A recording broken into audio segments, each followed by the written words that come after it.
Hey everyone, what's up? It's kind of crazy that my last video was about the last Smash World Tour Finals, which didn't even take place, and now I'm back with a video about the finals summit in Smash history. Well, at least I didn't jinx it this time, and we actually got to see some hype Smash over the weekend. I personally really enjoyed this summit. In fact, I watched it more than the previous one, and there were a lot of crazy things happening during this summit. So let's talk about some of them. First, Gluto beat Leo again. I remember the times when Leo was pretty much always defeating Gluto. It was very rare for Gluto to beat Leo, and if he did, it always felt like it was due to Gluttony being at home in France and having his usual power up when his fellow Frenchmen cheered for him. But this has changed a lot recently. If you look at the stats, this has shifted significantly in Gluto's favor. In the past 6 sets they played, Leo has only won 1, which is huge. There have been many close 3-2 sets, but still. And while, for example, at the last summit when Gluto popped off for beating Leo, it still didn't feel like Leo cared too much about the loss. I think now it actually feels like he does start to care. Second.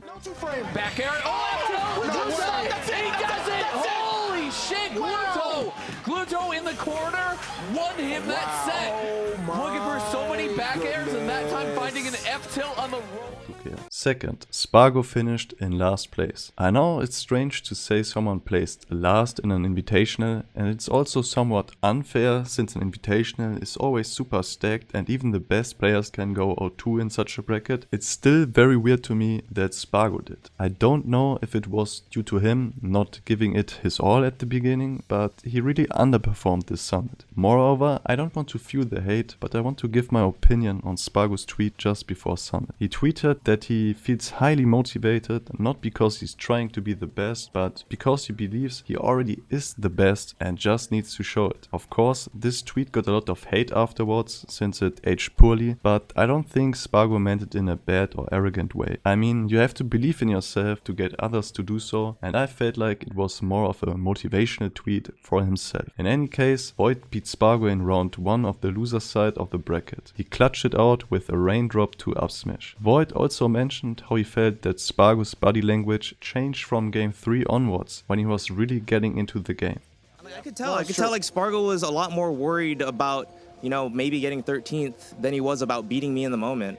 At least that's how I felt from our interactions in the games. Yeah. And then when it came to like games 3 and 4, I was like, I can visually see from his body like he's finally getting into the game. Yeah, there's a lot of slow burns, man. Yeah. Third, an Incineroar player was the highest placing Mexican. By now, everyone who watched Smash tournaments in the last few weeks knows about Skyjay and his Incineroar. I mean, this guy single-handedly made every Palutena main out there believe that their character is worse than his. But that's a whole different topic. And to fuel this even more, Skyjay had to beat Louis Money, another Palutena main, to secure a spot in the summit bracket. The crazy thing wasn't really Skyjay defeating Louis Money or him placing well, it was that he placed better than Leo and Spago, who were the 2 top ranked players in the whole world just last year. Personally, I really like how well Skyjay is doing at the moment, and of course him beating Riddle's Kazuya is a big plus in my book as well. Watch my Riddle's video if you don't know why. I think he's a significant inspiration for everyone who plays a character that is considered bad, which is pretty much every character below high tier for some people. Next up is Big D's outstanding performance.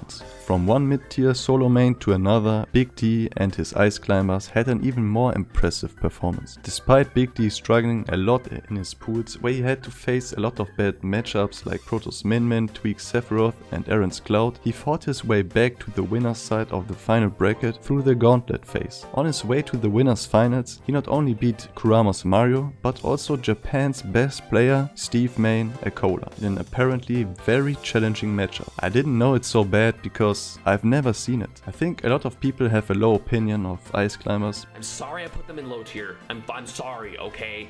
They're mid tier. But I personally believe that the character like Ice Climbers is a very late meta character. And a character like this will always be late meta, since players have to learn the mechanics of these things, get used to how Nana thinks and all the tech and combos that such a character has. On top of that, they have to learn 80 plus matchups and also how to fight as solo Popo in these matchups. Moving on, Tweak played a lot of Sephiroth. I personally wasn't the biggest fan of Tweak's Sephiroth. Summit felt like the first time where Tweak was picking Sephiroth and it actually helped him in matchups. Yes, I know he already used Seph to beat Meister's Game & Watch, but that was about it. However, if you look at the final bracket, of the 5 sets he played, he only used Diddy to beat Proto. In all the other sets, he only used Seph. I think Tweak has become much more confident with his Sephiroth and it's finally paying off. Keep it alive. Yo, wait, that's some tech. Oh my God, no!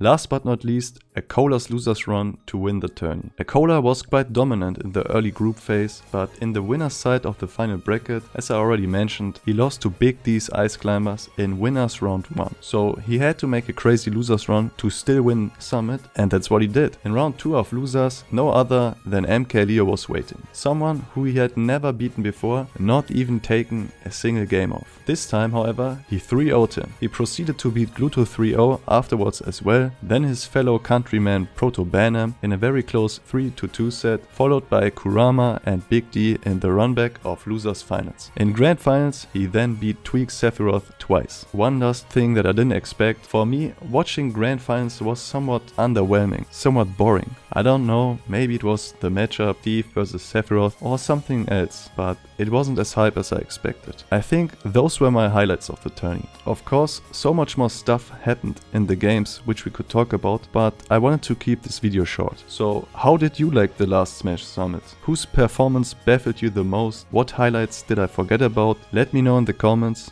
Thanks for watching. Peace.